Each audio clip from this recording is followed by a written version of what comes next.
What are your hopes for 2025? You'll be dealing with that. There'll be the continuation of that, presumably. So your work is not done yet, Tig. No. Right. Okay. Yeah, it'll be in the 9th year, won't it? That's amazing, isn't it?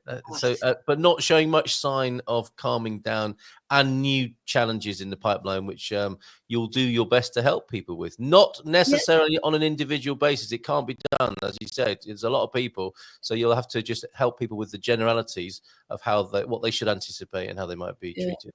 I mean, the fight with IMA, because they are just, until they get their act together and until they start being, the institution that they should be. I mean, we've got nigh on 1 million foreigners here, and they just aren't coping. And it's unacceptable. They people can't leave the country. They can't set up businesses. They can't get healthcare, and it's just unacceptable.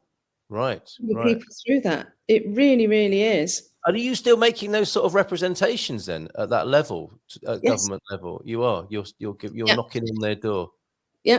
And it's interesting. I was actually asked to give join a webinar tomorrow, which is about all the groups in the UK that are advocating to rejoin the EU as well. So there's that side of it, because as soon as the cards were on their way and had been dealt, we then said, look, we're actually going to go back to the grassroots of who we are as a group, British in Portugal, which was advocating for Remain to rejoin now, obviously. And that's what we've done.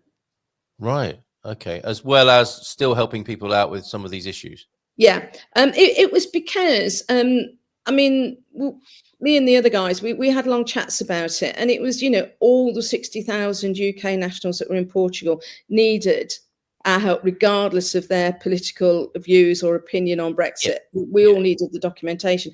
And again, sort of with the crowdfunders, we didn't ask anybody to pay because everybody needed, and some wouldn't be able to afford it. So everybody needed them. And it's the same, but now we're going back to, we've gone back to actually, we are anti-Brexit, always will be. Well, but maybe a load of benefits will start pouring in, Tig. Only joke. Take note of Tig. It was a joke. No, please, no. Okay, right. There was another question. I won't hold my breath, is all I'll say. All right, fair enough. Here is a serious issue. If you go to a hotel and biometric card is out of date, they tell you and are not sure to accept you. Why